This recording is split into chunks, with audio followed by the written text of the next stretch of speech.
What's going on, guys? I'm Bill and welcome to Bill's How To. Today I'm going to be showing you guys how to fix a leaking, dripping mixer tap by replacing the cartridge inside. Let's get straight into it, guys. Let's do this. Alright guys, so to fix a leaking, dripping mixer tap is actually pretty easy. You just need to know how to open it up to get access to the cartridge. Now, there's a little trick right here, and that involves this little hot and cold symbol right here, little red and blue symbol. What we need to do is remove that cover. Now that cover there will give us access to a screw that will be able to remove our top lever right here. So you can use a little flathead screwdriver if you find that one there useful. What I prefer to use instead is just a little utility blade or a knife. I find it gets right underneath that lip nice and easy, doesn't create any damage to the surrounding chrome.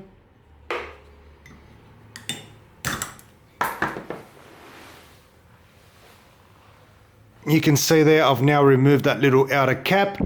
Now it's a little bit hard to see all the way through there, but hopefully you can just make it out. You can see there's an Allen key screw right down the back there. So what you need to do is loosen the screw about halfway. You don't need to completely remove it. And then you should be able to wiggle the top lever off. So now that we've got our lever off, we need to remove this upper cap here or upper ring.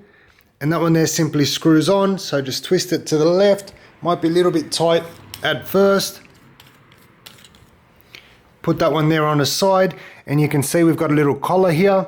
So we're going to take an adjustable wrench, loosen that one there off, do the rest by hand, and now we can remove our cartridge. Now if you have a look on the bottom here, these are the seals that are causing you a problem, but you need to replace the whole cartridge. If you go down to your local hardware store with this cartridge or your local plumbing store, they'll be able to give you a replacement. So once you've got your new cartridge ready to be installed, you need to install it properly. Now you can't just drop it in any old way and then try and screw everything back together. This needs to sit in a little seated area inside. If you have a look on the base here, you'll notice there's two little lugs right there.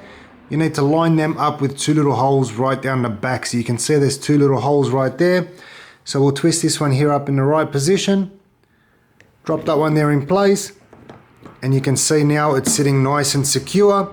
We can then take our collar, screw that one there back on, and tighten it up using the adjustable wrench. So we're just doing everything now back in reverse.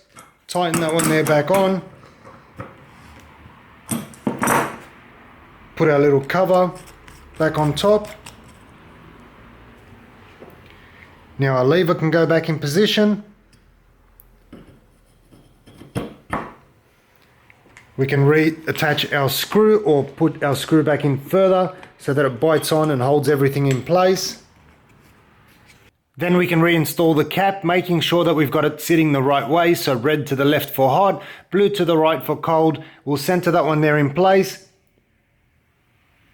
and drop that one there in. Once that's done, everything is now back to normal, fully functioning, no more drips, no more leaks. Obviously turn on the water, but this one here is just for demonstration purposes. So hopefully you guys have enjoyed the video. You've learned something new. It's a pretty simple task once you know how to do it. As always, guys, like, comment, and subscribe. Until next time, I'm Bill. Thanks for watching Bill's How To.